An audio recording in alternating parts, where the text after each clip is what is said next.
afternoon, everyone. I'm going to call the meeting to order. Can you all hear me okay? Yes. All right. Thank you. And we'll start with a roll call. Today is Wednesday, March 25th, 2026. The time is 4:34. In attendance, Carla Gurgliolo is absent. Joanne Harris is absent. Josie Martinez is absent. Andrea Sanchez Muniz is present. Mary Ann Valdez Hernandez. I'm here. Sorry, here. I forgot. Fernanda Cardenas is absent. Michelle Dobles Robledo. Here. Bert Quintanilla. Here. Beth Graham. Here. Judy Cruz is absent. And Jaspreet Kaur. Present. You have a quorum. Thank you. Let's start with the silent meditation, and this is a great opportunity to bring to focus the work that we have for the library today.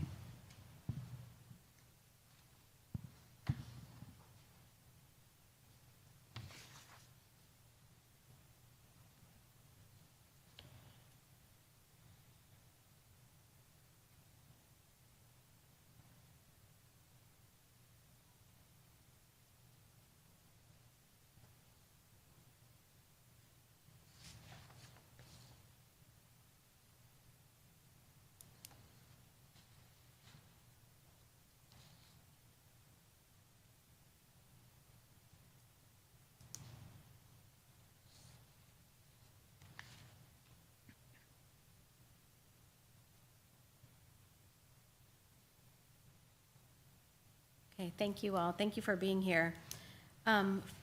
Next, we'll move to approval of the minutes from the last board meeting, which was on February 25th, 2026. The board meeting notes were sent ahead of time, and they're also in the packet at your place. So I'll entertain a motion for approval. I'll motion to approve the minutes from February Second. 5th. Thank you. Sorry. Oh, no, you're right. Thank you, Andrea and Beth. All those in favor, say aye. Aye. Any opposed? Okay, thank you. And next, we have a moment for public comments. And I don't believe we have anyone signed up for public comments, but I'll just do a strategic pause here. Okay, thank you. So first, we'll start with the report from the library board chair, and it was a very busy month. I am very pleased with so many activities that I was able to participate in. To start off by saying that one of the first events that I participated in was Staff Day, Staff Development Day, on the 5th, and it was such an amazing program, the way that it was put together, the format, the quality of speakers and the quantity of speakers was amazing.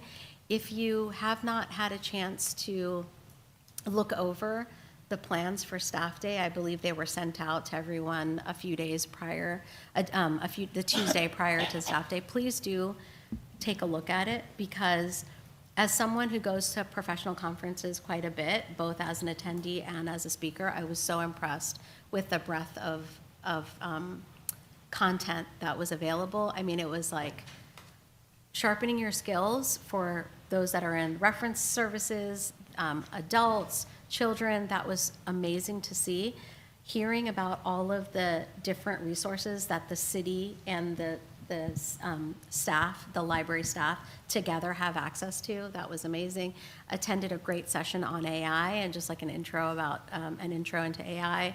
I really love that, and I got to play with puppies over the lunchtime break, and there was like 3 adorable puppies, 3 adorable little kittens that fit in I don't have very big hands, fit in my hand.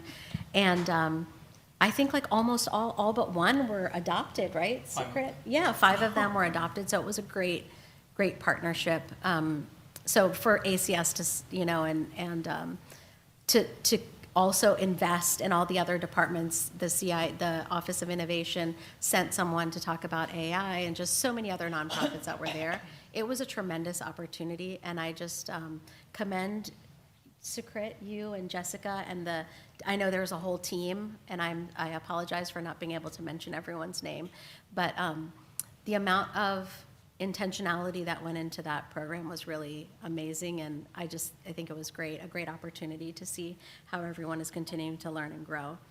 And to shift gears, kind of like a 180 shift, I also, 2 days later, attended Pop Madness at the Central Library, which was amazing. I was like partially in costume. I didn't have face makeup, but I wore a costume from the Marvel Universe, and it just to get into the fun, and it was just fantastic.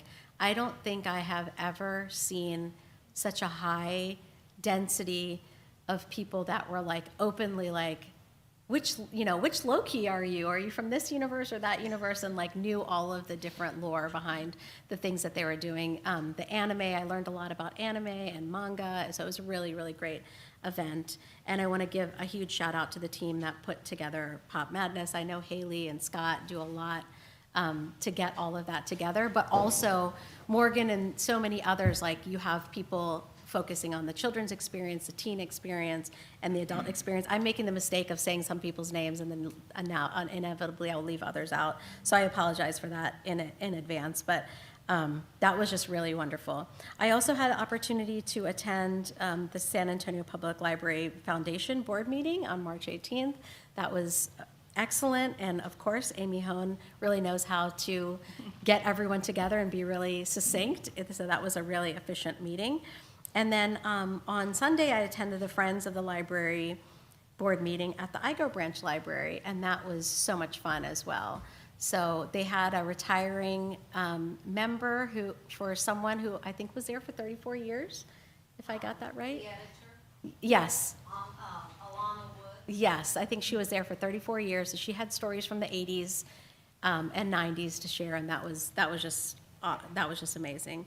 So as we turn our focus towards our agenda for today, I just want to say that what struck me most, whether it was Staff Day, Pop Madness, or attending our support organizations board meetings, I really, really was impressed by the amount of relationships that are being built within the community. I think those can be so impactful as we think about our success as a library system through the lens of being significant in the lives of others.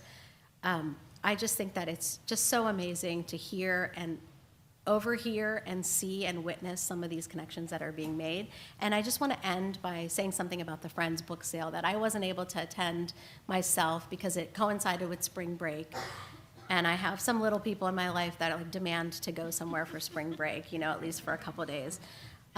So although I wasn't able to attend the book sale myself, I heard from a few people who attended the book sale that are not on the board, that don't work at the library, so they're just like unaffiliated from the library in any way other than showing up on a Sunday when the Central Library is normally closed and standing in line for like 45 minutes to an hour waiting to get in. And I started by saying like, oh man, the line was that long. And they were like, oh yeah, but don't worry, it was great. We had such a great time. The people behind us, we became friends with them. And we were just like talking about different books and getting to know them. And then, we talked to them the whole time until we got into the actual sale, and then they kind of dispersed out. And I think that's just a testament to the culture and the environment that's being created in and around the library. So I just really commend all of you that are here and all of you that might be listening to this on the live stream later. And so with that, I'll conclude my report, and I'm going to start down on the end with Beth Graham with reports from the trustees. Thank you. I attended my committee meetings. I won't list those, but just to let you know that I am behaving. I also went to Pop Madness, and I think that is, if it's not my favorite event that we present every year, it's definitely in the top 5. It is right up there, and it grows, it gets better every year. If I wasn't at the first one, I was at one of the very few, and just the change between that initial idea and that initial program and what we saw earlier this month is just amazing. I was really impressed with a lot of the organization and the thought that went into it. For example, the bookseller had a pop-up location upstairs selling manga, comics, videos, science fiction, all kinds of things that would appeal to the attendees. And it was so neat because it also gave them a chance then to tell people, oh, we've got so much more downstairs, go down and visit. In Launch SA, that space opened up and they set up an actual small trade show where they had merchants and other people who support the community with things like designing costumes if you go to cons. There were 2 professional photographers who will take a picture of you in your cosplay so that you can, you know, promote yourself on social media or whatever with professional photography, pardon me. Just all kinds of possibilities. And I was so impressed that we gave local small businesses that opportunity to participate and actually reach their market directly. I thought that was fantastic. Another thing that impressed me was in the Latino Collection and Resource Center space, they were showing a horror film that was actually produced in San Antonio. And the producer, the director, and one of the actors was there to talk to fans. So there again, the library is supporting and promoting local arts and local productions. I thought that was fantastic to take that opportunity to work with the community that way. And then I was unable to go to the book sale because I was visiting my brother and sister-in-law on their spring break, but I took the opportunity to visit the Lamar County, Barnesville, Georgia Public Library. And it is a small public library, probably about the size of Great Northwest. But I was so impressed with the services that they offered. They had a kiosk where people could access information in their accounts if they are enrolled in any of the state public services. They had a kiosk at the library where they could do that. They offer almost all of the same online resources that we do, which is because they are part of a local consortium. They're not a standalone. And for Sucrit, I was raving to my sister-in-law about what a great library that was and how impressed I was with the services they offered. And she said, well, yeah, their manager is the mayor. So, so when Mayor Ortiz decides to step aside, Sucrit, we have a place for you. Thank you, Beth. Okay, well, March was a busy month for me with family, but I was able to squeeze in some things. An initiative to reach out to Scouting America Troop 360 and 361. 360 are boys, and 361 are girls. And to ask them what they want from the San Antonio Library. What would they want for themselves? What would they want for their family? And when was the last time they actually visited a library? So these are teenagers who are not in schools, but rather congregate from various schools. I'll be seeing 360 on Tuesday night at their Court of Honor. Making preps for the River Parade. I had shared that I was going to be riding the Navy float with the USS San Antonio model in the middle. Go Navy. And, yeah, there you go. Go Navy, beat Army. Anyway, so what do you wear? If I'm going to be standing out there, I was looking for stuff. And so I asked a lady friend at church who does embroidery if she could make me something to wear. Well, she made me a sash. It's a little colorful. Wouldn't exactly go with me. But then I got some intel about a t-shirt that's available for the San Antonio Public Library.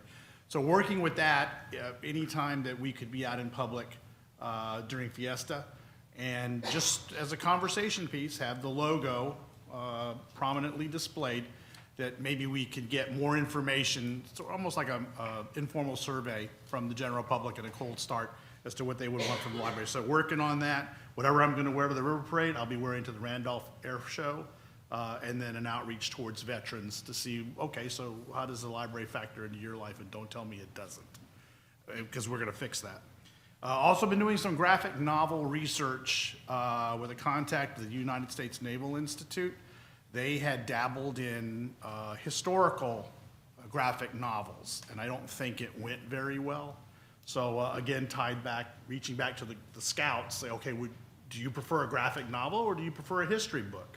Talk to me, teenager. And I think we already know the answer, but how do you market that?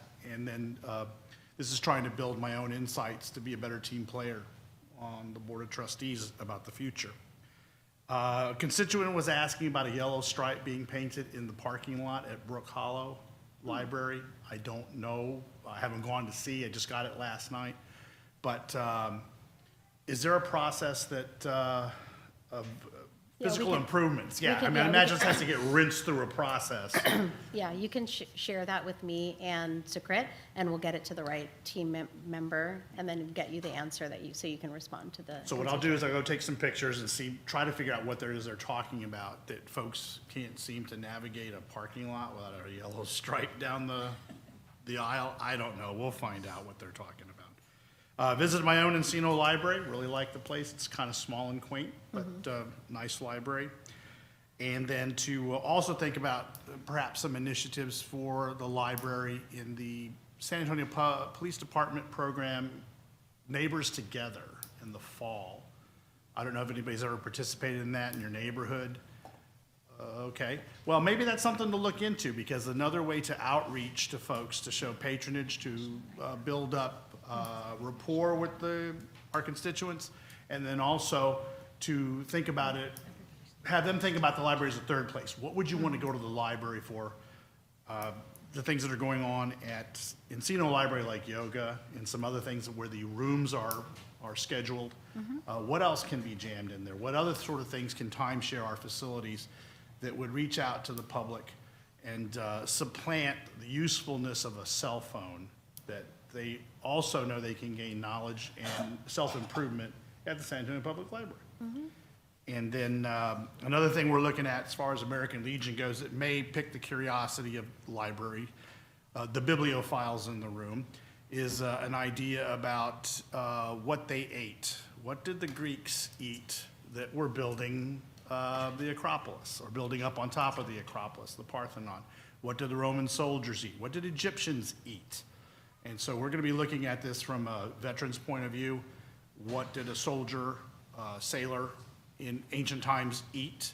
And if that piqued curiosity about any culinary or cuisine ideas that we could share in a program at the library, or say, okay, over here are the books about what folks in ancient Persia ate for lunch. I don't know if anybody knew, but fast food was developed, I guess, by the Romans, the whole concept. So anyhow, those are things I've been working on. Didn't get very far as visiting places, but was thinking about a lot of stuff. Thank you. Thank you for your update, and any of the ideas you have for community outreach, just funnel them through Edward and Jessica, and they'll get them to be vetted by the appropriate, whether it's adults, teen, or children, Yes, ma'am. leadership. And I don't see Dale here today, so he's probably enjoying some much-deserved time off, but he would be the person that could help coordinate that. All righty. Thank you. Joanne?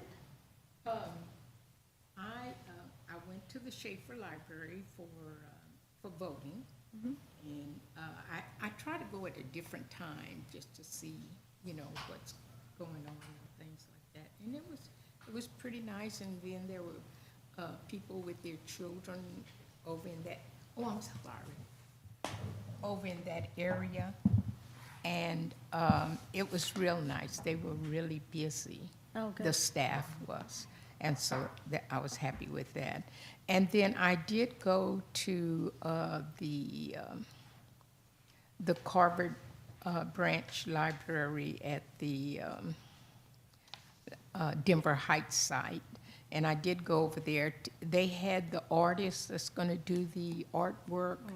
and they had him there, Mr. Moore, with the two other young men that are going to work with him to do that project. And so that was a success, and I think that we really had a good turnout and good questions and things like that.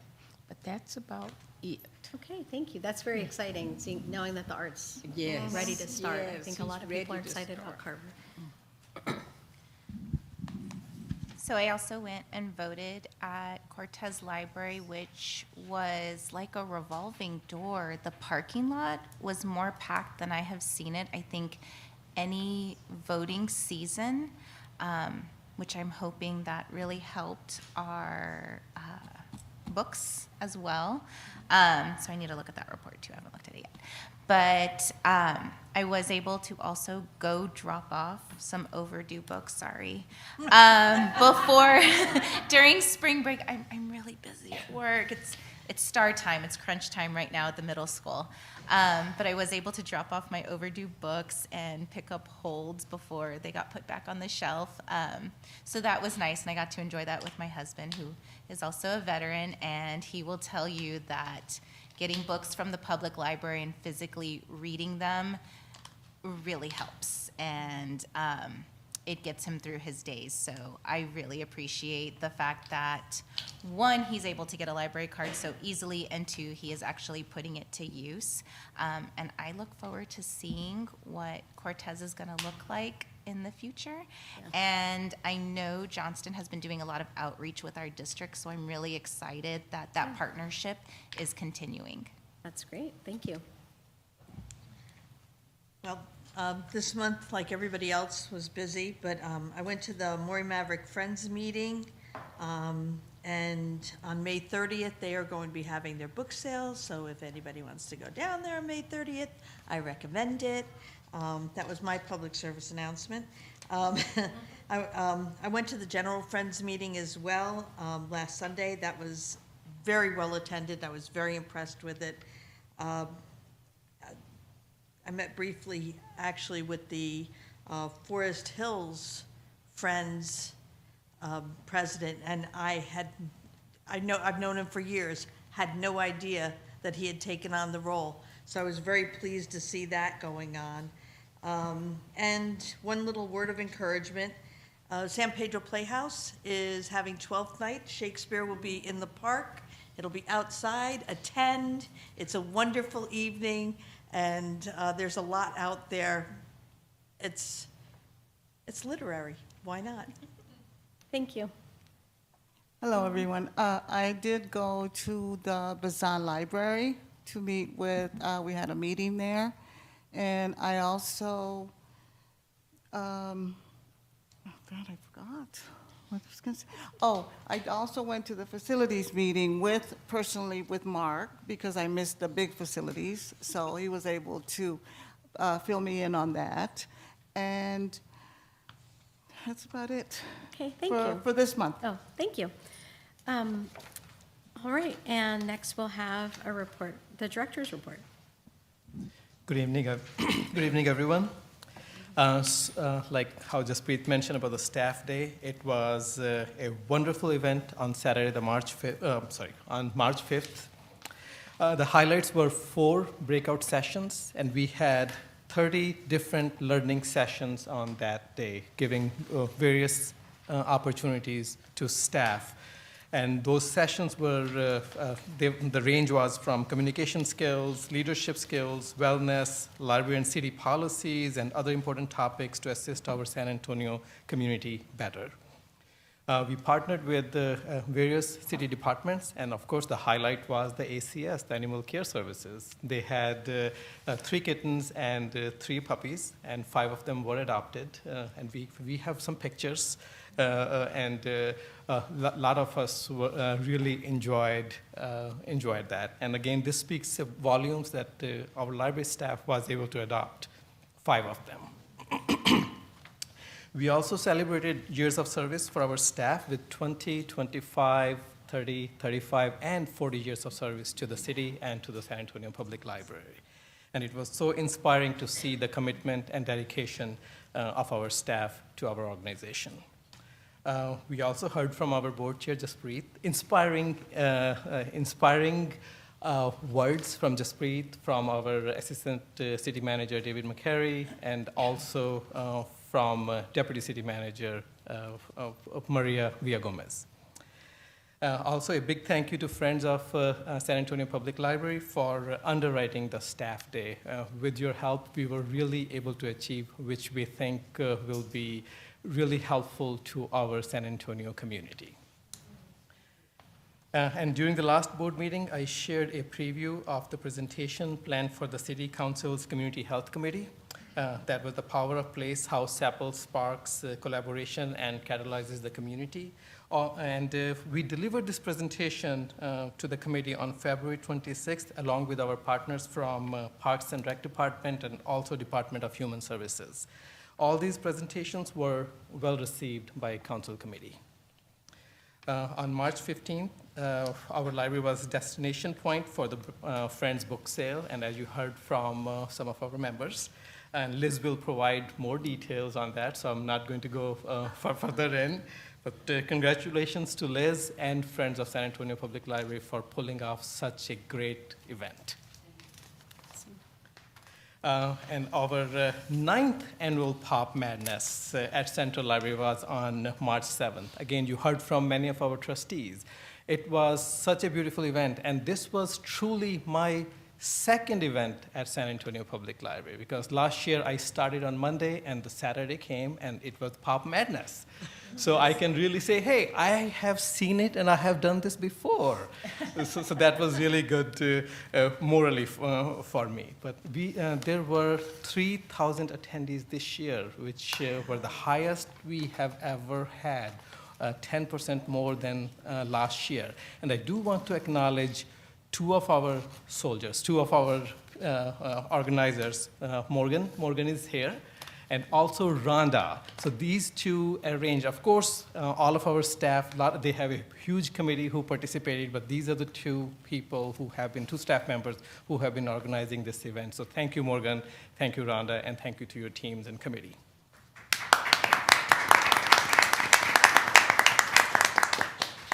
I have a few more things to say, but I think you have heard that from our Board of Trustees, so I won't say that. But this time, so we also have food trucks, which we had last year too.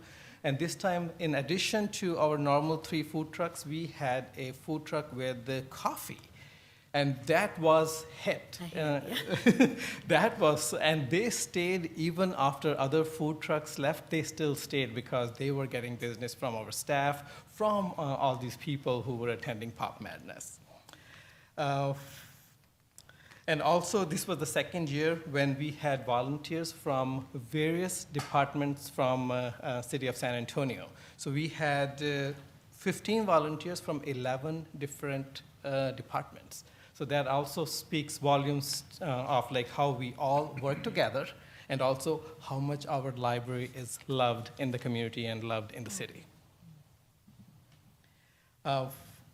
Finally, I want to offer a warm welcome to our Assistant City Manager, David McCary. We appreciate the leadership and your continued support. Thank you, David. I'm happy to answer any questions, and a more detailed director's report is in your binders with more statistics. If you have any questions, I'm happy to answer. There are 2 more announcements I would like to make, the important dates.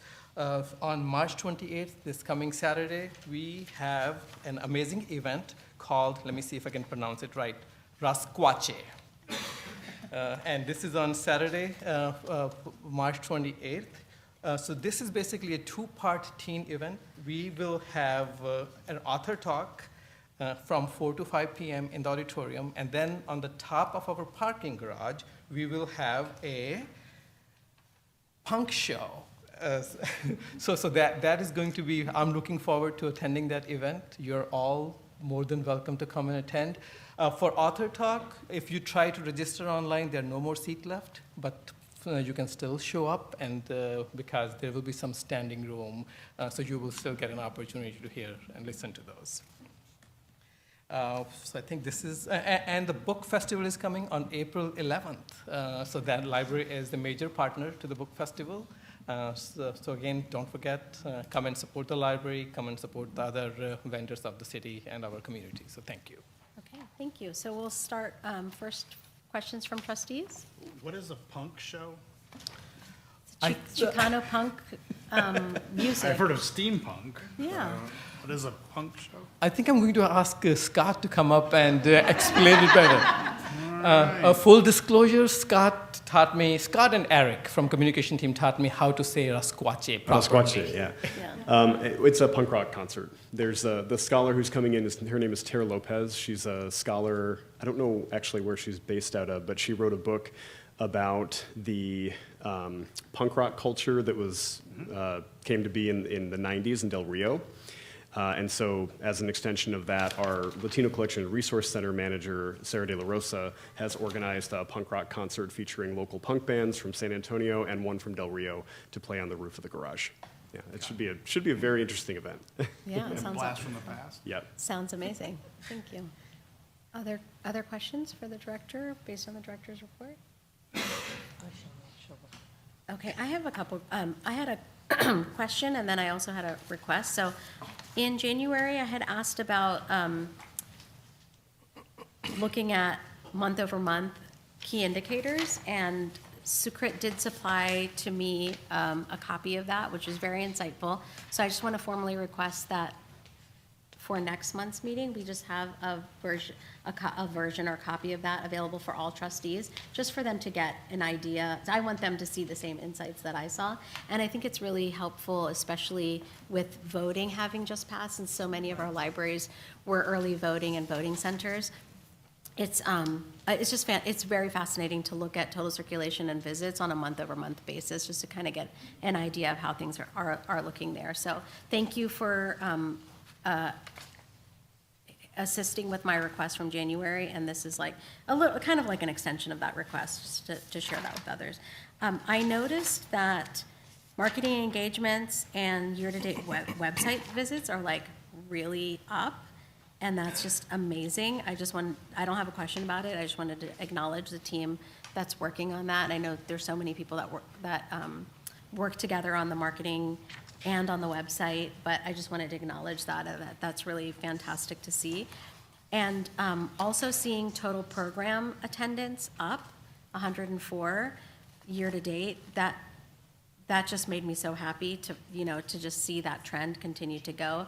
An 8% increase is really amazing, So a lot of times we hear when we're out in the community getting feedback, trustees will hear like some one-off comments like, does anyone go to the library anymore?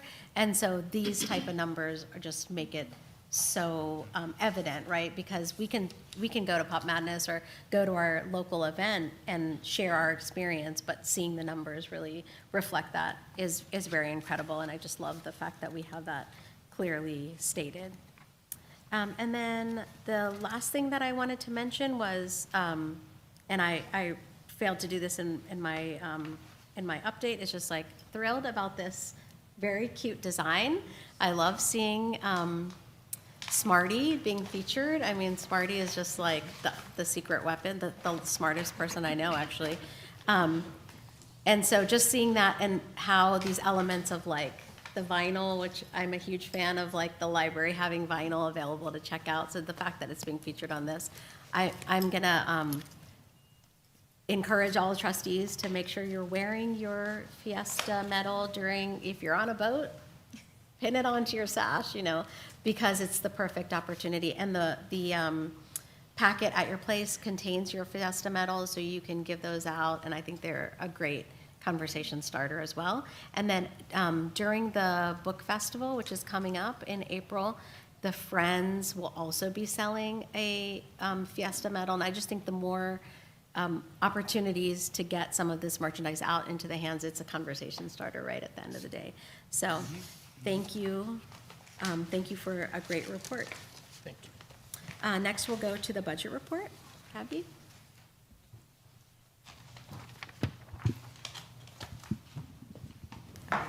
Good afternoon, board members and board chair. I'm here to give you a brief overview of the library's budget report as of the end of February, where 42% of the fiscal year had elapsed And bottom line, we're at 42% spent, 40% without encumbrances. So we're still tracking just fine, right in line with spending as we should. For this month's report, I did add in the fiscal year 25 carry forwards. Okay. That amount is approximately $537,000. So last month it was the approved budget. This month it's called a revised budget, but that's just because I included the carry forwards this month. Of that $537,000, we have spent $336,000 already, which is about 63%. So we are trending to spend all of that carry forward funding before the end of the fiscal year. And that carry forward process is done during the budget process. We evaluate our open purchase orders at the end of the fiscal year and determine if we're going to receive items or services at, by 9:30. If we're not, we request them to be carried forward, and we work with OMB on that. So you'll also notice we do have and are ahead of schedule in some categories. That's going to be mainly contractual services where we do annual payments up front, or there's large encumbrances that's driving that number up. And then we are under spending majorly in the capital outlay category, and I've just stated it before, that takes a lot more planning, coordination with ITSD as far as PC replacements. We are doing a large number of intrusion alarm replacements. I anticipate that a majority of those POs will come out in March, so things are moving. They're just not reflected in the numbers yet. So that was that. And then I did want to point out that we have included the 26 major gifts from the foundation and the Friends. We received the funding from the foundation, and the Friends have just made their pledge recently. So I just want to thank them for their continued support, and we went ahead and added that onto the report for you guys to see. And that's it, unless you'll have any questions. Okay, thank you. Thank you. Next, we have a report from the Friends of the San Antonio Public Library. Liz Alves Presley. Good afternoon, everyone. I don't have much of a report because you all did such a great job bragging on everything. But that's okay. I'm going to repeat. I've continued to go to the Friends meetings at the various locations.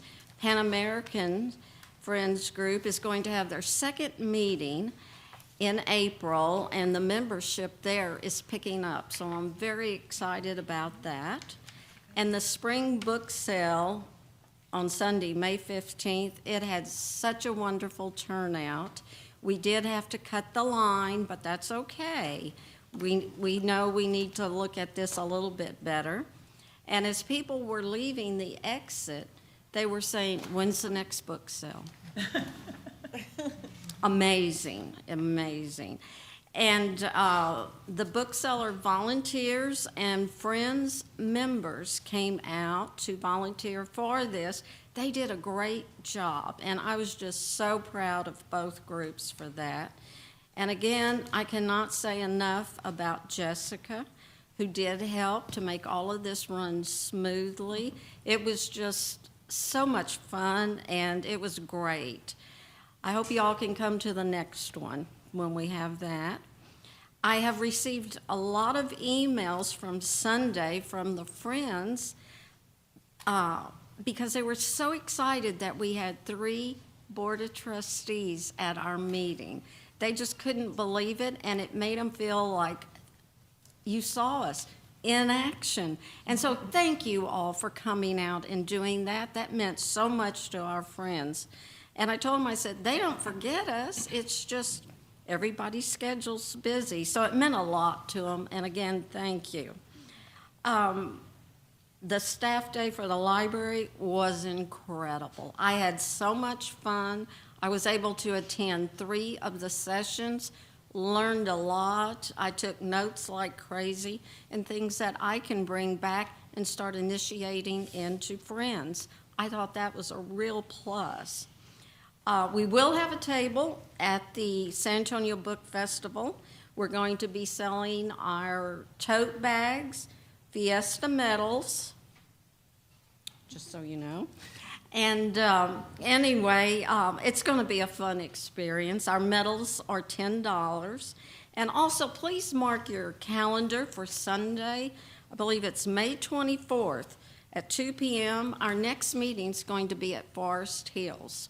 So do try to come out to that. Would appreciate seeing you all. Thank you. Thank you. Any questions for Liz?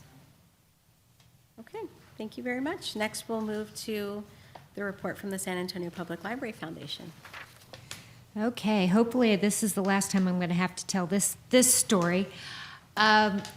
Most of you have probably heard, we did e-blast it out, but due to the foreclosure and the auction of the Thompson Hotel, we have had to postpone our Over the Edge event from this May to May 1st, 2027. We're already in a contract with Drew Daywalt, our author, for the Literacy Luncheon in October, and also with the Whitty Museum venue. And between that and the summer and then holidays and rodeo, fiesta, all of that.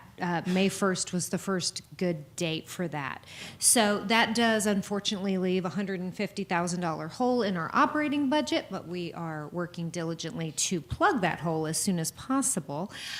We do have a couple of new chairs on this event going forward for 2027. We're super excited that Over the Edge 27 will be chaired by Will Wilkins from Valero, Jennifer Ingram from Saws, and Mary Stevenson from Ernst & Young. So those are three of our real rock star board members, and they are already working on that. So we're sort of simultaneously working on the Literacy Luncheon and Over the Edge and plans for the future. So as we focus on our Literacy Luncheon, that is Sunday, October 18th at 11:30 at the Whitty Museum. And again, this is our second year of a luncheon that is family friendly. So we have Drew Daywalt, the author of The Day the Crayons Quit, and 44 other books, children's books, coming. He's super funny, super great. The kids are going to love it. If you don't want to attend, but you want to buy a table, feel free to do that and donate it back to us. We are giving those to the schools that we visit for the Literacy Caravan, so that those kiddos that we see with the Literacy Caravan can come with a parent to the luncheon. And that one is being chaired by Tara Dawson Childers from Pape Dawson and Cindy Stein from Holt. So we have some really, really great chairs for all of these events, and they are working very hard. I did, I think, mention last time that our Literacy Caravan had a near catastrophic maintenance issue. After being in the shop for 6 weeks, we do now have it back, and we went out for the first time yesterday to Fernandez Elementary. So we are back just in time for STAR testing, unfortunately. But we still do have May to get out to our schools, and we were really sad to have missed that. We did send our educators out to the schools with the books and the snacks and all that, so the kids all got to choose a book during the downtime when the caravan wasn't working. But it is back, and it has a new floor, so hopefully that's going to be the last of it, because that was pretty expensive. We are up to $380,000 in confirmed gifts / pledges for Carver.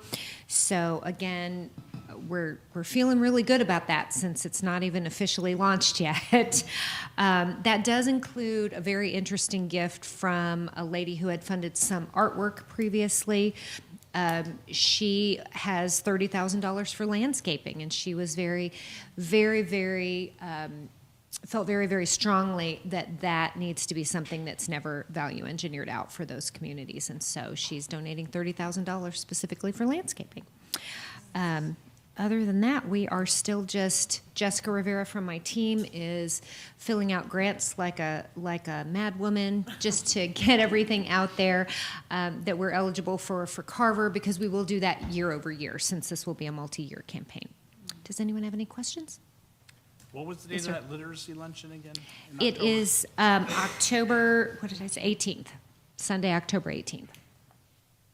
Awesome. And if we can help with spreading the word, maybe next time you could either bring a small card. If Amy brings a small card, can you duplicate it for everyone to take with them? Okay. just with the save the date for the literary luncheon, and then maybe Oh, sure. the breakdown of the sponsorship opportunities? That's not going to fit on a card, but I'm happy to bring the sponsor packet. Okay. Or I can email it out. Either one Yeah. is good. Yeah. Happy to thank do you. that. Okay, thanks so much. Yes, ma'am. And the literacy luncheon, you said, is at the Whitty? Yes, in the Mays Family Center. Okay, thank you, Amy. All right, next we have a report from the Executive Committee, and the committee did meet on March 17th, 2027, to review and set the agenda for tonight's meeting. Next, we have a report from the Advocacy Committee. That committee did not meet this reporting period. Next is a report from the Budget Committee. Ms. Harris? We did meet, and, I'm sorry, we did meet, and she will be given the report. Thank you. Good evening, Board. I'm happy to report that the Budget Committee had their first meeting of the year, and we went over some very preliminary information about the budget process. It really is just starting for the city, so it's early days. But we've gotten a couple of different deadlines that we're responding to that are primarily administrative, exciting things like target adjustments and things such as this that we have to do early. We also do projections of revenue and expenditures for 5 years, because really the next big step for the city as a whole is what they call the 6+6, which means 6 months has elapsed of the fiscal year, we've got 6 months left to go, and that's really a checkpoint where the city starts talking about what the forecast is for fiscal '27. Certainly there will be a deficit projected, but it's much more specific about how much that is. So that's really the key right now this time of year. Any questions for Kathy? Okay, thank you, Kathy. Next, a report from the Facilities Committee. So we did meet. Hello, trustees. Good afternoon, everyone. My name is Mark Loisel, and I'm the project control manager with the library. I am here to give the facilities update. Before I start, though, I would like to recognize Byron Smith, who's the city architect who joined us tonight, and Evelyn Gomez, who is the project architect for many of our projects, and they give us great support through the capital delivery department, and we appreciate all of their help and support. Oh, I'm sorry, Miss. Oh, and Crystal Gonzalez. I'm sorry, thank you, the director of capital. Assistant Director of Capital. Sorry for the promotion there. All right, let me go ahead and get started then. So we did meet on March 12th. We will be providing 2 items for further consideration later, I believe. Jessica, how do I get that to? Need to just get onto the. There we go. Okay, thank you. There we go. Why is this doing this to me? Okay. Technical fun.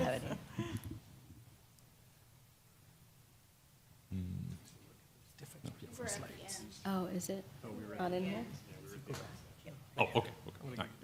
Thank you. Appreciate that. Okay, so our first item is the Carver Branch Library Bond Project. So phase 1 of this project, which we're going through right now, is the complete renovation of the existing library and a 2,600 square foot expansion. Phase 2, which we're going to be funding later, is going to be additional expansion of approximately 7,700 square feet. We're in construction of phase 1 right now, and we're about 30% complete on that project. The schedule, we started construction on September 15th. On March 16th, just a couple weeks ago, we had delivery of steel for the addition and all the structural improvements. They have been making lots of structural improvements to the roof for all of the new AC equipment that they have to install. So they've been doing a lot of activities over there, and they'll be starting to go vertical on the new addition, I believe, end of next week. So we should start seeing stuff from the road of the actual addition as you drive by. Oh, exciting. Central Library Texana project, that's moving along. It's improvements to the 1,600 square foot improvements up on the 6th floor at Central. We're in construction phase. We're about 95% complete because the contractor has a couple things to finish, and then we're obviously going through our move-in phase. To review the schedule, the substantial completion of the project from the contractor was December 15th of last year. We started our post-construction move-in on January 16th of this year. On May 4th, we are having a scheduled delivery and installation of our Phase 2 shelving, which is going to complete the shelving installation on the 6th floor. In the meantime, our Texana staff is running through all of the boxes of material, sorting them out, getting them all prepared where they go. They're putting a lot of stuff in the vault right now, and so they're being very careful how they lay that in the vault because they want to be able to, once they put it in the vault, they don't want to have to move it twice. So they're basically, I talked to Heather Ferguson, our manager, this morning, and they're going through all of their oversized product right now, so they're having to lay out these large old parchment documents so they know where they're all at before they go into the vault. So it's a timely process. We do have some very distinct dates that are coming up that we're going to be discussing with our director in the next couple of weeks, because we are going to be suspending interim service to begin relocation to the 6th floor of the interim service, which is now on the 1st floor for Texana. So we will want to announce that date at least 30 days before we suspend that service. At that time, we will start moving all of the stuff from the 1st floor up to the 6th floor. There's a lot of material on the 1st floor that we put down there, so that's going to take some time, and we'll have staff to do that. So then we will, about the same time we announce when we're going to close the interim service, we're going to be wanting to announce a reopening date. So we'll have to have all those numbers in place by then. So we're coordinating those dates now, and we're looking at July, August as reopening, trying to push for July if everything can work right. But we want to be very careful not to push staff, because obviously with everything we've got to go up there, we don't want to make any mistakes and damage any materials or push too hard. So here are a couple of photos. So we wanted to show you some progress. So on the left, you can see the architectural rendering, and then, or on the right, you can see the architectural rendering. On the left, I don't know which one you're looking at. The actual completed space, so they're fairly accurate in their rendition. We don't have the drop-down screen displayed there, but that is displayed in the architectural rendering, but we do have a drop-down screen in the ceiling there, so that would come down as at that time. This is our collaborate room. As you can see, the architectural rendering and the actual space are quite close to each other, so that's going to look really nice, and we're really looking forward to activating those spaces in the coming months. The Las Palmas Bond project, I wanted to report on this because we're about 99% complete on construction. We still have a couple items left for a couple of doors that we're waiting for the contractor to get in and then install. But we did have, these past couple weeks, we did have the solar shade installation was put on the front of the building.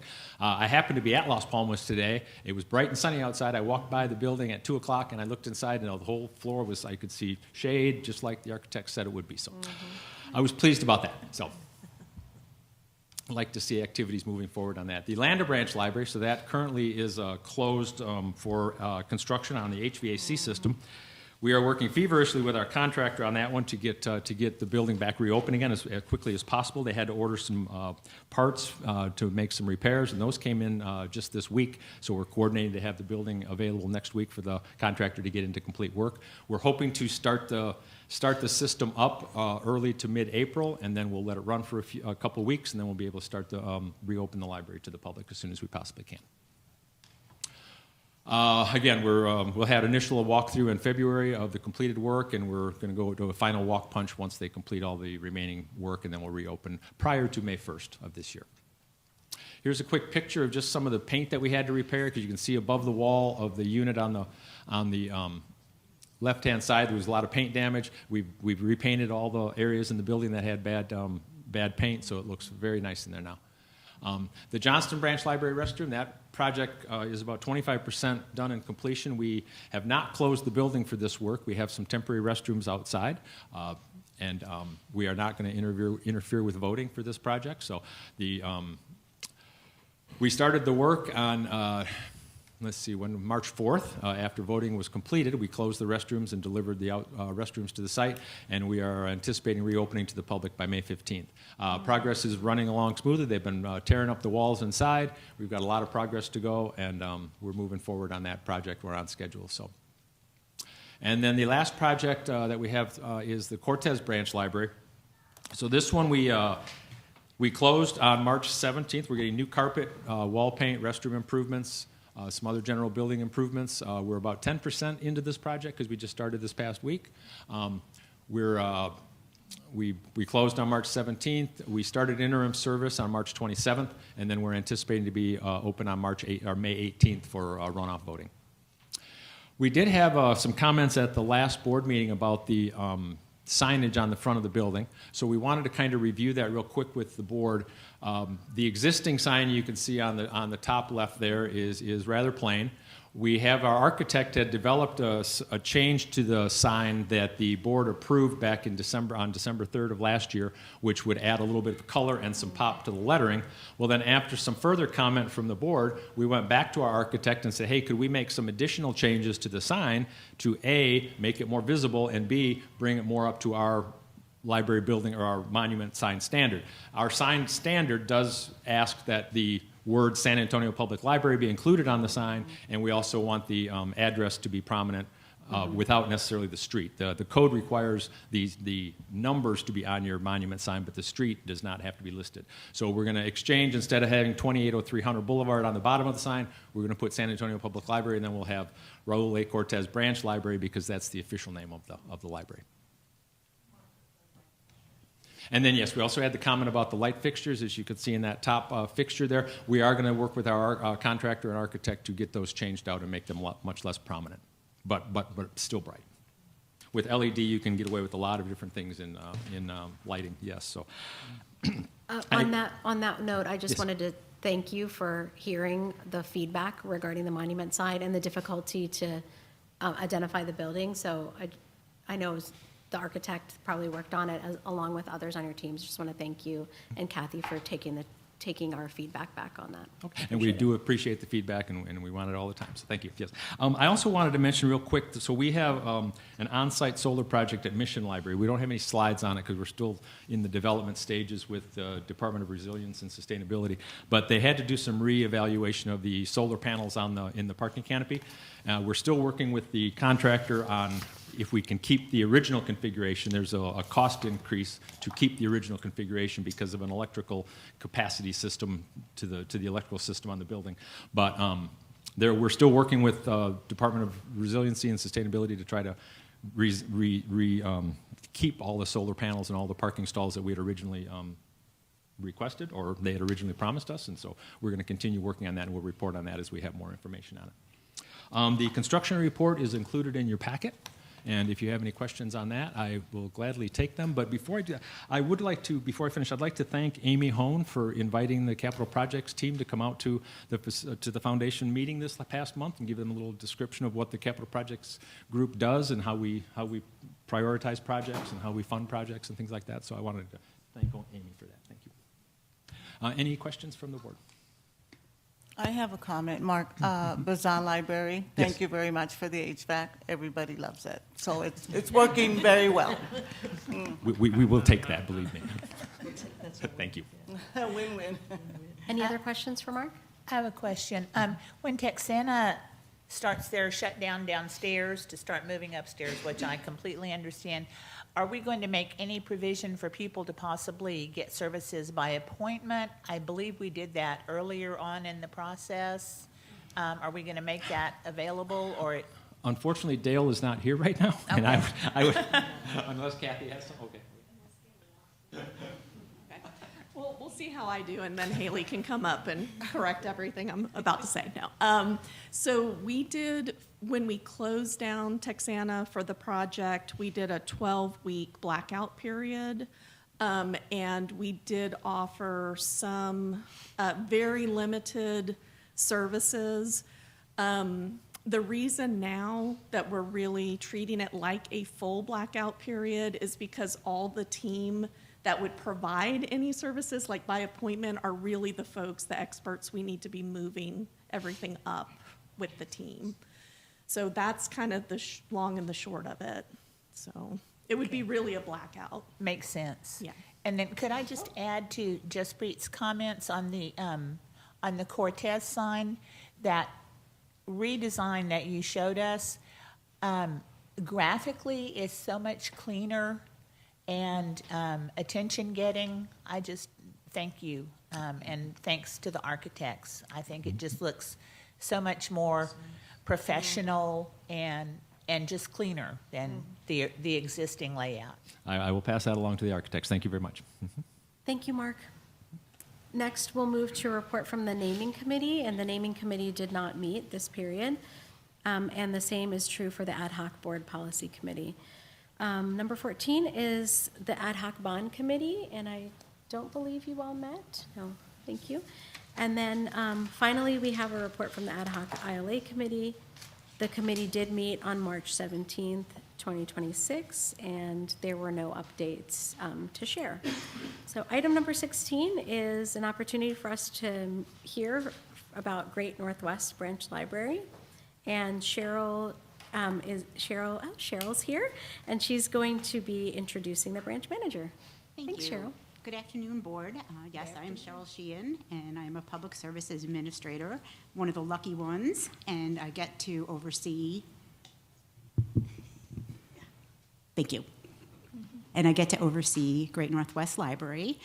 Stephanie Vasquez has been working for the city for over 20 years at the library. She started in 2005 as a part-time library assistant right here at the Great Northwest Library. After that, she worked at 3 other locations, including Memorial, Cortez, and Las Palmas libraries. In 2013, she returned to Great Northwest as the Teen Services Librarian. She did that for a few years, and then she became the assistant manager. In 2024, she was promoted to being the manager here at Great Northwest Library. One of the things that she's most proud of is they have created a tween area to serve that population. And so if you get a chance when you leave, if you want to see what the tween area looks like, that would be great.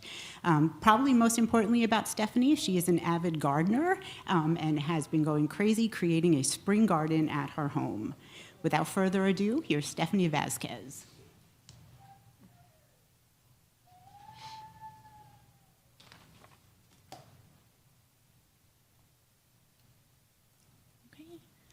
Thank you, and welcome to the Great Northwest Library.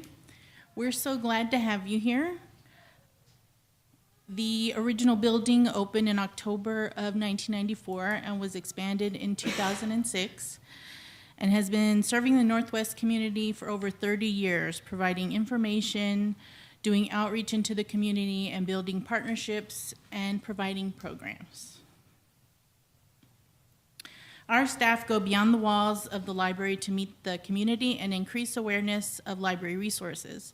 Some of the outreach staff have conducted include library card sign-up at Alicia Trevino and Doris Griffin Senior Centers, visiting school literacy nights and elementary school career day events, providing resource tables at the San Antonio College Pride Parade and Northwest Vista Library Resource Fairs.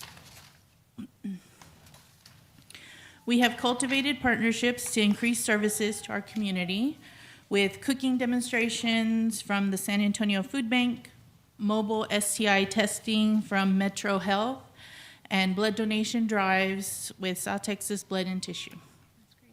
DHS information sessions on resources available from the Financial Empowerment Center, and our friends of the Great Northwest Library that support all the programs that we provide. Our adult services librarian, Christina Montero, offers a variety of programs for adults and older adults. These include monthly book clubs, arts and crafts, crochet and quilting groups, senior social hour, and creative writing for seniors. She also partners with local organizations to provide a variety of presentations ranging from dance performances and money-saving programs for seniors with the AARP. And we recently had the Bexar County Master Gardeners here for a presentation this month on the challenges of gardening in South Texas. Awesome. The teen program and teen space at Great Northwest is planned and implemented by the teens in the community with the help of Teen Services librarian Lisa Puchot. Lisa provides teens with the resources and support they need to implement their ideas, which include learning to make pasta from scratch, trivia nights, short story writing, and mystery dinner theater events. Lisa also supervises our library volunteers and teen interns. Last summer, she participated in the Family Services Youth Summer Internship Program that provides a paid internship for teens that are 14 to 17 years of age, and she plans on doing that again this year, so she's going to go to the job fair that they're having. Awesome. Our Children's Services librarian, Elsie Keefe, joined the branch in December, so she's our newest staff member, and has been hard at work getting to know the community and planning programs that support early literacy and learning through play. These programs include a weekly preschool story time and toddler story time. She also hosts a Let's Build program where children can use Legos, Lincoln Logs, magnetic tiles to build their own creations, and we put them on display in the children's area. She also has been hosting a weekly tween program for older children in our new tween space. And if you visit, you can see some of the tween art that they've put up on display in there. And thank you. That concludes my presentation. I left you with some messages from one of our youngest patrons who came in and wanted to write notes to all the library staff. So I thought they were so cute. I just put some of them up on my wall to my office. Do you have any questions for me? Any questions for Stephanie? Okay, I agree. Those notes are adorable.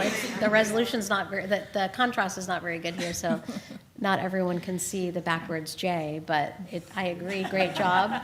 And I also agree that this is a great and good, wonderful library with ending with an I. That's adorable. Thank you so much.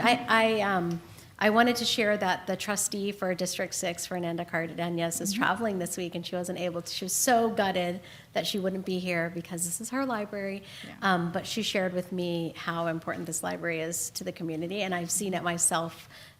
Most recently, what comes to mind when I drove up was like, this library looks completely different now than it did at the 30th anniversary, which was, just popping inside, outside, everywhere.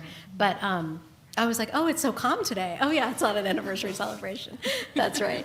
But thank you for everything that your team and your staff does. And I want to attend Teen So What Club one day, just lurk in the background and just also learn how to sew some patches on beanies. So thank you so much for that. All of those programs the teens come up with on their own. Yeah, they want to learn to sew. They want to learn how to make pasta. They want to do trivia nights. So they do it all themselves. That's awesome. That's so great. And I hope everyone takes advantage of the opportunity to visit the tween space as well, which is, I think, we're seeing throughout the system as an emerging need for our city. Thank you very much. Thank you.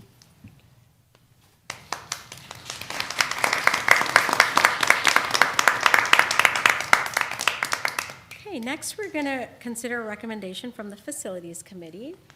And I believe Kathy is going to lead us on this one regarding Via North-South Rapid Green Line Stop, which will come to Central Library. Yes, so we have some colleagues here from VIA who I'll introduce in just a moment to give you an overview of a new project that's happening across the city.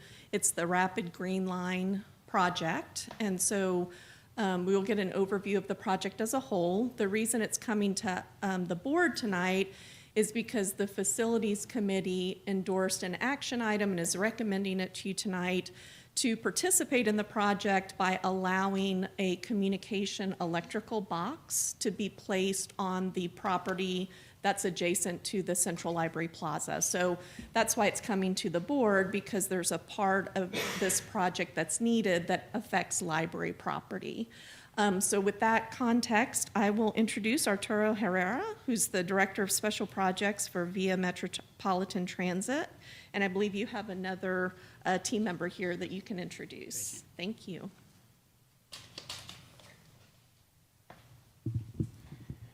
Good afternoon. My name is Art Herr, Director of Special Projects at VIA, and with me I have Boro Didic, who is a project manager with our design team, Parsons Transportation Group. And I asked him to come along in case there were any hard questions. I'd pass them over to Boro.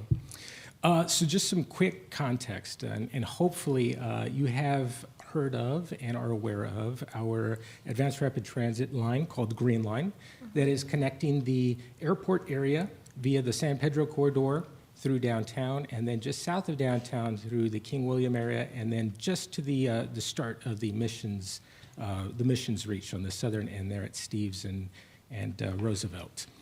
So what is Advanced Rapid Transit? So very much like our Primo service that we provide on Fredericksburg Road, Zarzamora, and Military, we're talking about a very rapid, very frequent service that uses branded vehicles, branded stations, but we realized that there was a need for better reliability and faster trip times for our patrons. And so one of the things that we are now investing in is, in addition to that high-frequency service, and in addition to those branded buses and stations, we want to provide some solutions to mitigate some of the problems that a lot of our patrons and even drivers see with our service. And so if you've ever been behind a bus that's dwelling or at a stop and it's taking a while, there are a couple of things that are probably happening on that bus.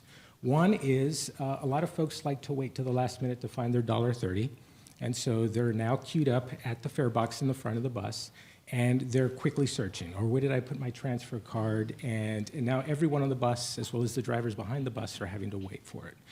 The second thing that's possibly happening is an individual in a mobility device requires to board. That requires the bus to kneel, deploy a ramp. The operator has to get out of their seat to ensure that there is proper securement of that device onto the bus. And so when we started thinking about how we can mitigate those things, we identified a couple of mitigation techniques. One, let's use level boarding. So let's eliminate the need for the bus to lean, or to kneel is what we call it, to deploy a ramp. And so now we're going to provide this seamless transition between the platform and the bus, very much like you'd see at a rail service. And that way the individual in a mobility device can now seamlessly enter and alight from the bus. The other thing that we're doing inside the bus, though, is to provide self-securement areas. So the operator no longer has to get out of their seat to ensure proper securement. The individual in that mobility device can now do so on their own. And if they choose, they can still request from the operator to have that additional securement if they needed it. Now let's talk about the fare collection. Ticket vending and fare collection occurs all at the station. And this is going to tie back into why we need a communications box at these locations. So the ticket vending is going to be, would allow any individual to purchase their fare using cash, smartphone, our app. They can use credit card, any various types of payments that ticket vending machine will accept.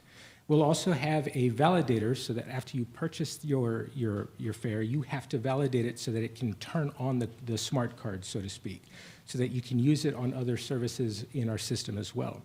That requires communications back to our system so that we know that, one, we're going to be processing a credit card payment, and two, we need to activate whatever form of fare that individual purchased at the station.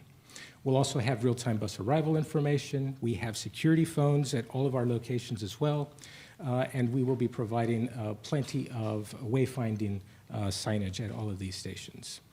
We are building approximately 25 stations, including the stops that we are locating downtown, one of them being at the main library, and that's just across the street from the Dallas intersection there at Navarro. And we are utilizing 17 articulated compressed natural gas buses on the corridor. Reliability, we are checking off reliability box by implementing transit signal priority, which is a proven technology that we've been partnering with the city since we've launched it in 2012 with Primo. And now we're also looking at dedicated bus lanes. So this is going to be very different for the community. We're talking about center running, so the buses are running in the middle of the roadways. Stations are located in the middle of the roadways. Our buses have doors on both sides to allow for folks to get on and off depending on the placement of that station. And then we're also utilizing what we call business access transit lanes. So there are some portions of the corridor that are very narrow and right-of-way. There isn't a lot of opportunity to place the center running station, and so we still have to have stations behind the curb without having to impede anyone's ability to make a right-hand turn into a business, a neighborhood, a subdivision, or what have you. And so these lanes, while dedicated for buses, allow an individual in their personal vehicle to utilize it to make that right-hand turn. So when we go out and talk about ART, it's obviously a transit project. I like to talk about it more as an infrastructure project, and I jokingly sometimes call it it's a utility and a stormwater project. And that's because of the amount of investment needed to be able to ensure connectivity for patrons, to ensure safety for our all pedestrians, not just our patrons, and to make sure that when a bus arrives at a new station, they're not getting splashed by any standing water there. So what we've done is we've looked for opportunities to mitigate any ponding of water at our stations. If there, for whatever reason, was a conflict with a drainage inlet, we are moving that and ensuring that everything is being brought up to current standard. All of the signalized intersections along the corridor are also being enhanced in some way. Usually and that's why you'll see that 30+ intersections with upgraded and synchronized lights. We have a lot of wire-strung signal lights in the city, and on those windy days like last week or a couple of weeks ago, a few of them fell down because they're constantly swinging. Well, we are replacing all of those with mast arms, so none of that, so we can mitigate those problems. And we're doing that because we're bringing the entire intersection up to current COSA standard, and that includes us upgrading all of the ADA, Americans with Disabilities Act, related requirements for crosswalks. Mr. Herrera? Yes. Can we ask questions as you go along? Sure. Okay. What does ART stand for? I'm assuming this isn't just named after you. That's This ART okay. North and South Corridor? I did not name, it's Advanced Rapid Transit. Advanced Rapid Transit, okay. Yes. And then the line that's shown on this visual display, is this all the green line and you just have, it's coded differently, like center running lanes versus business access, or are those individual different zones that you're creating? No, it is a great question. That is all one line. So everything in color, you'll see an orange, almost like a teal, and then I am colorblind. Pink, yeah. But pink, yes, thank you. So they each represent a different way we are operating on that roadway. So if in that pink, that center running lane, that's when I was talking about the bus operating in the middle of the roadway, Right. stations in the middle. Okay. In that bluish color, that business access transit lane, we're operating on the right-hand side of the roadway in those lanes that allow personal traffic to use to make right-hand turns. Otherwise, it's dedicated for buses. And then in the orange zones or segments of the corridor, we're operating in mixed traffic just because of the lack of available right-of-way to operate any differently. So in those sections, we're operating very much like we do today. Okay, and would you mind going forward 2 slides? Could you talk a little bit about the impact to the central library location, both in terms of final design, so what the impact of the final design will be, and then also during the work process in terms of sidewalk closures and things like that? Sure. So what we're requesting is at the existing location, and when we approached it, we figured, you know what, there's not much for us to do. It already has a shelter. We know that in addition to ART, or in addition to the Green Line, we're still going to have regular service here. Because the buses are built differently, we can't provide the level boarding if we're going to have regular service providing service here as well. But we still want to be able to provide off-board fare collection. So originally, when we were looking at this, we had figured we would place a ticket vending machine as well as a validation machine, and then the communications box all in the right-of-way right there. The thing that we started struggling with, though, is we recognize how large these communication boxes are. These communication boxes are about as tall as I am, and about 8 feet long, about 1.5 feet deep. So while we could have placed it in the right-of-way, there was plenty of right-of-way there, we figured that it'd be too much of a distraction to drivers. It may be difficult for an operator to notice if someone was waiting at the stop. So in working with the library staff, we approached and asked if we could place the communications box near the landscape area just behind the station. And in coordinating with them, they actually suggested us placing it adjacent to the wall, further back behind the landscaping. Yeah. Could you go to that slide so Sure. everyone, the trustees can just see the visualization of that? So in the... I think it's one more slide. So in fact, in this slide, it doesn't really show the, there we go. The communications box, what we're proposing is placing it along the wall and then investing in upgraded landscaping in the area to help provide some cover so that you don't really recognize that it's there, while still allowing our folks access to maintain it, allow access to CPS for them to check the meter, make any changes that they need to as well on their side of the service. So the additional Japanese camellia, shrubs, rock mulch, sod, turf, and new live oak that's mentioned in the schematic, which is the next slide, is that all accounted for in your project? Yes, that would all be wrapped up in our scope of work. Okay, and so the funding for that is already secure? Yes, it's all on us, yes. Okay, thank you. Sure. I got a question. How many Yes. boxes are in the system besides this one? There are 4 boxes. So it's the CPS meter. CPS for the downtown area requires a disconnect communications box that's going to hold our router. And in stations, we provide Wi-Fi for our patrons. And so that's where that system will be housed as well.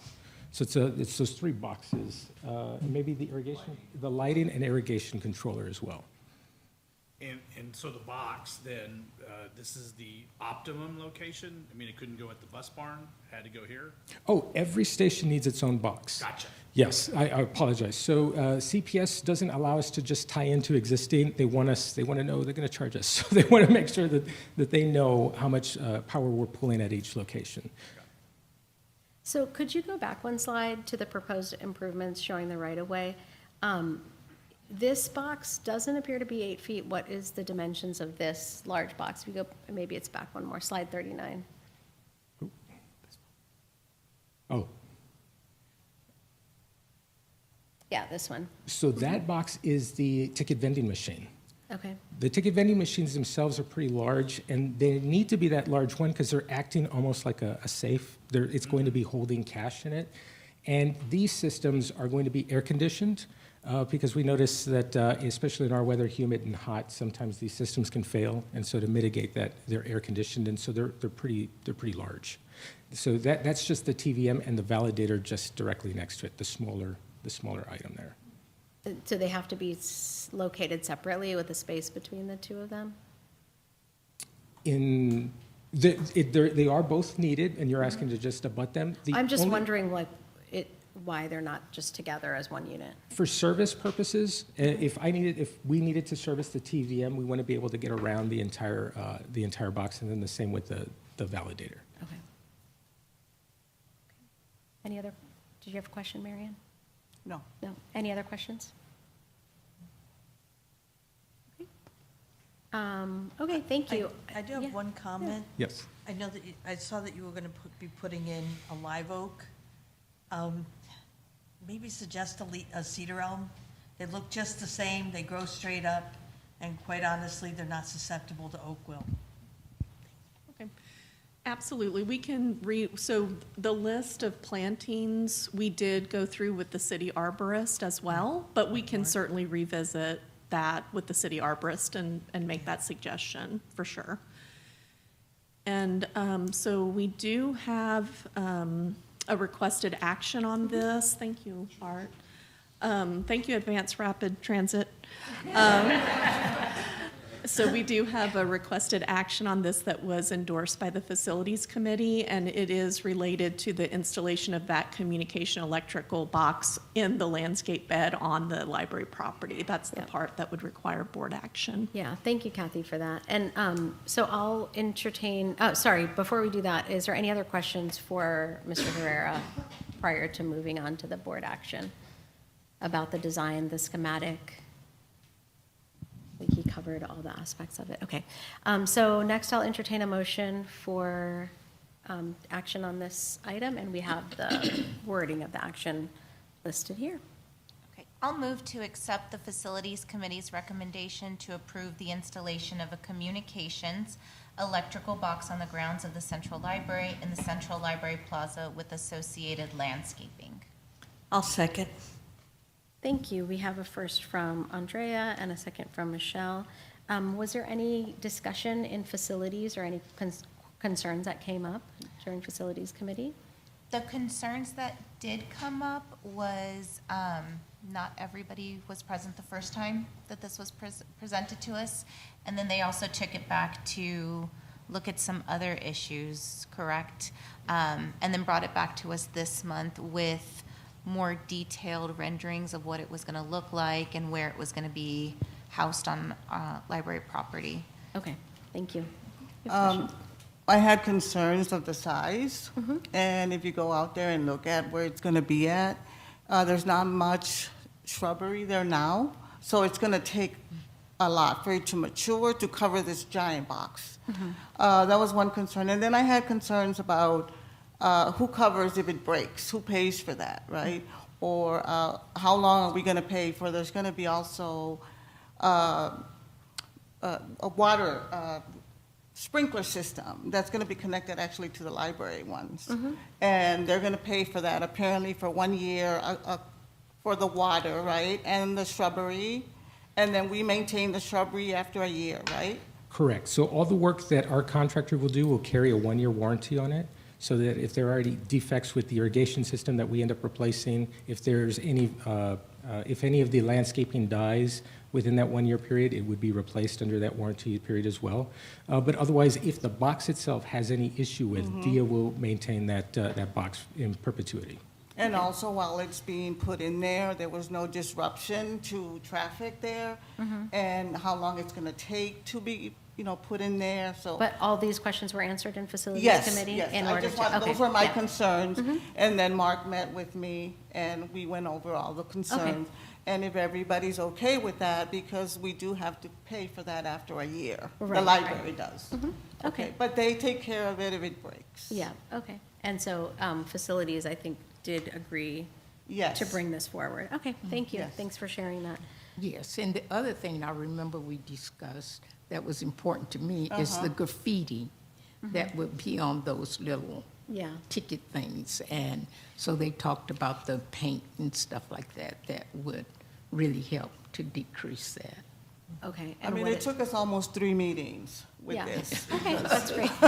For those of us who aren't on Facility Committee, though, I Yes. still want to make sure everyone has an Yes. opportunity to answer, to ask and answer any questions. So just out of curiosity, thank you for sharing that, Ms. Harris. What is the plan for the graffiti? Are you going to proactively just paint this, like have an artist So create some artwork and just make it already graffiti? So the box itself would be in a green color, and then we would be maintaining that paint on that communications box specifically on your property. As it relates to the TVM and the validator, us using like an anti-graffiti coating on those to make it harder. And then obviously, because it's not always going to work, we'll have maintenance staff that are really going to be staying on top of especially this line as well as our higher frequency services to make sure that we are up with all the maintenance and the upkeep. So if you notice any issues, it would just be a matter of a phone call and we could take care of it for you. Okay. Any other questions before we take action? Yeah, I just have a comment. I think that this is an important step forward in community partnerships and providing service to our customers, many of whom we know use VIA to access our buildings, and anything that we can do to make that easier and more convenient for them, I think is very important. And I know that promoting and creating and promoting community partnerships is part of the strategic plan. And I would like to see this highlighted in any reports or anything that we do to city council or any entities like that, because I think this is a super example of major community services working together. Yep, I agree. I couldn't have said it better. I'm not even going to say anything else. I just agree. And I also, thinking about the future of events at Central Library, such as the Book Festival, which we already know, parking in the area gets so overwhelming. It's just fantastic to look forward, a year to 2 years in the future. People will be able to just take that green line and rapidly appear right at the library and not have to worry about parking, validation, time limits, things like that. So I think it's fantastic. And the infrastructure improvements, not related to that library stop in and of itself, but the green line itself, I think speak for themselves. So thank you for taking the time to walk us through that. And so we'll go through a roll call vote. I have another comment. Oh, yeah, About sure. I didn't ask you, Mark, about the paint of it. Is it gonna just blend in with the color of the library? Is that, or what color is it gonna be at the end? So right now, we're proposing green, but if it's a matter of color and of paint, we would be happy to work with you on So the it- color okay. of the communications box. I think the paint, so that's not something that the board would decide. You can work with library staff and get consultation from them. Maybe the green, yeah. But we're big fans of community art, so if you want to do a project, to have someone like skin that whole box, it would be a great opportunity to highlight a local artist, but we'll leave that. Okay. A suggestion contest. to you. Yeah. So now, Jessica, if you can lead us through a roll call vote? Carla Gargiolo is absent. Joanne Harris, Yes. Josie Martinez is absent. Andrea Sanchez Muniz. Yes. Mary Ann Valdez Hernandez. Yes. Fernanda Cardenas is absent. Michelle Douglas Robedo. Aye. Bert Quintanilla. Yes. Beth Graham. Aye. Judy Cruz is absent. Jaspreet Kaur. Aye. The motion passes. Thank you. Thank you. Thank you both.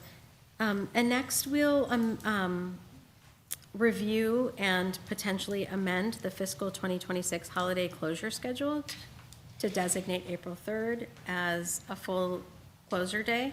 Jessica's going to lead us through this, or is it Jessica or Kathy? I might have gotten it. Item 18. Oh, I'm sorry. I skipped ahead. My apologies. Okay, I jumped the gun there. So, sorry about that, Kathy. So next, Kathy's going to lead us through the recommendation for the monument sign for the Carver Branch Library Bond Project.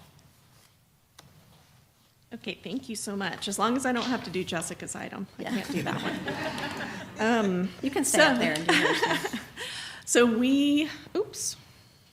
there we go.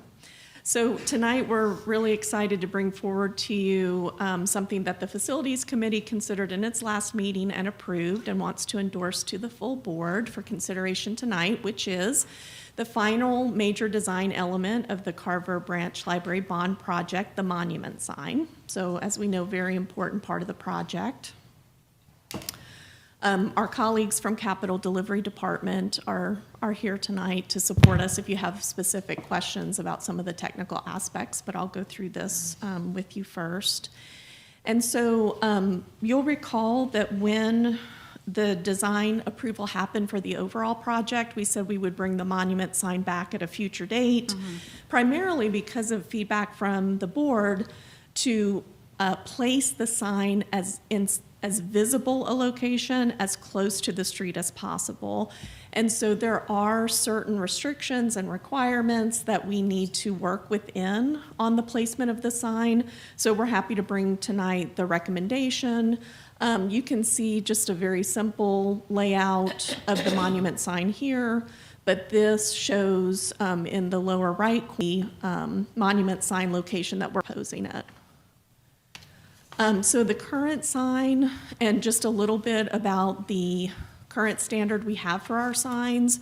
So that's the current sign. It's a height of 16 feet, a width of 6 feet. For this sign, and also moving forward, we work with the designers. So this is a design we're bringing forward from Alta Architects. We put the formal name, which actually the Carver Library is not the formal name of the branch, so you'll see that on the new proposal in a minute. Near the street, near the library entrance, visible and lit. As size appropriate to the street so you can see it, branded according to current standards, inclusive of San Antonio Public Library, as Mark mentioned on the Cortez sign, and graffiti resistant, and as cost effective to maintain as we can. So this is the proposal as designed by the architects. I know it's a little bit small to see some of the dimensions, so we have it a little bit bigger on the next slide, but it shows the east view, the west view, the north view, which is the view out from Commerce, and then the south view, which is from the parking lot. So it incorporates the full name of the branch, George Washington Carver Branch Library, San Antonio Public Library. We are required to have the street address on the sign, so it's kind of on the fin of the sign towards the street. And then what you see in the middle, of course, is the digital display. So this is a digital monument sign. The size of the digital display is the larger size like we put at Las Palmas. Yeah. It's notably taller, which is really great to see. Yeah. So this was based on the feedback at the Facilities Committee meeting. They said, hey, don't show this on all these different slides. Show us on one slide so we can see how much bigger it's going to be, which was a wonderful suggestion. So you can see the sign. Oh, I forgot I can't do laser pointer on the screen. So the current sign, 16 feet. It'll go up to 24 feet, 6 inches. And then just for reference, there's a new flagpole going in that's 30 feet. Now, this is as large as we can make it and as close to the street as we can make it. So that was our goal. Yeah, it looks great. Okay. Are there any questions for Kathy?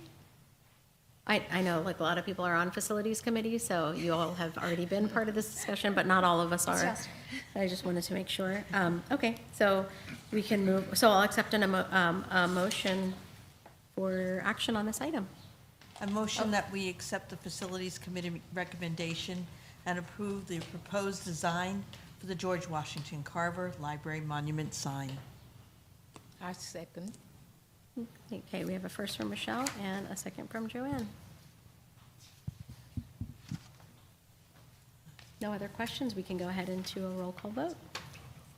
Okay, thank you. Carla Gargiulo is absent. Joanne Harris? Yes. Josie Martinez is absent.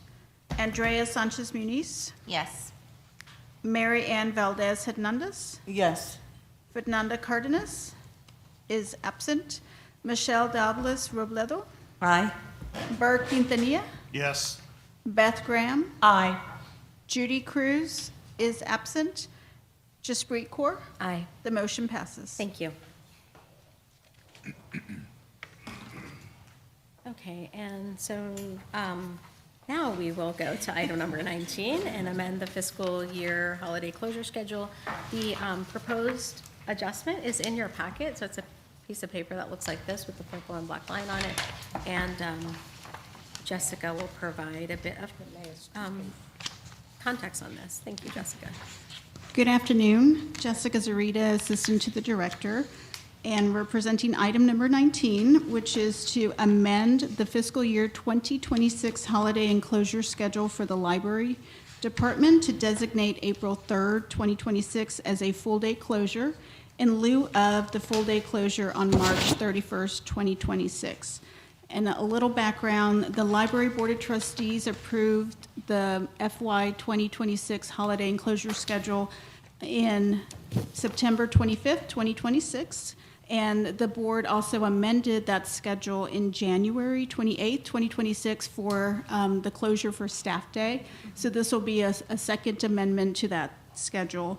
The city of San Antonio has adjusted the holiday schedule for the city to close city facilities on April 3rd, 2026. And to avoid any confusion as a city department, the recommendation from staff is to also follow that process and effectively close the library system April 3rd, 2026, and remain open March 31st, 2026. We do have a full communications plan developed and executed to ensure that there's no confusion. Folks will know that we are open.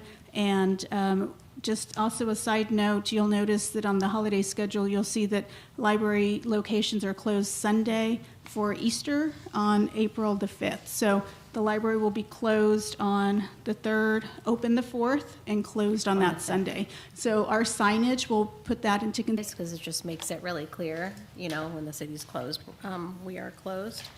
So I think it's fine. I'll entertain a motion for action on this item.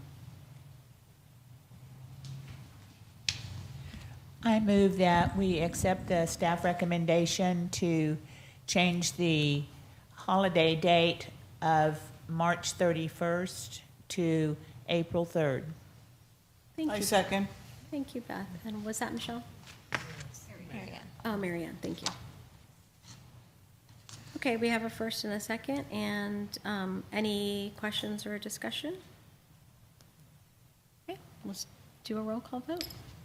Carla Gargiulo is absent. Joanne Harris? Yes. Josie Martinez is absent. Andrea Sanchez Muniz? Yes. Mary Ann Valdez Hernandez? Yes. Fernanda Cardenas is absent. Michelle Douglas Robledo? Aye. Bert Quintanilla? Yes. Beth Graham? Aye. Judy Cruz is absent. Jaspreet Kaur? Aye. The motion passes. Thank you.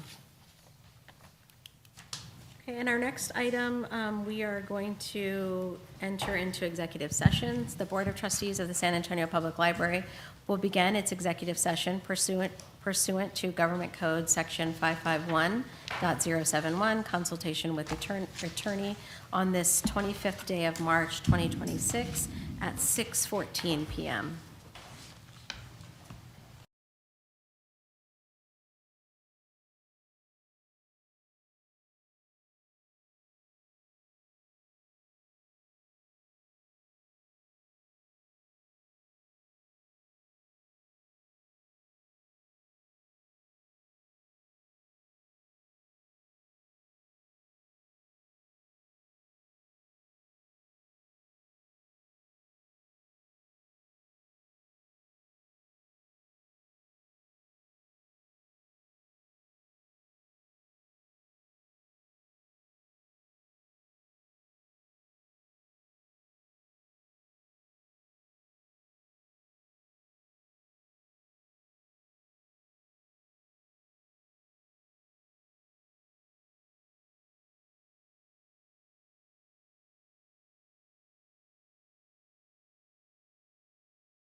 was someone at Pop Madness that made these felt little animals and characters.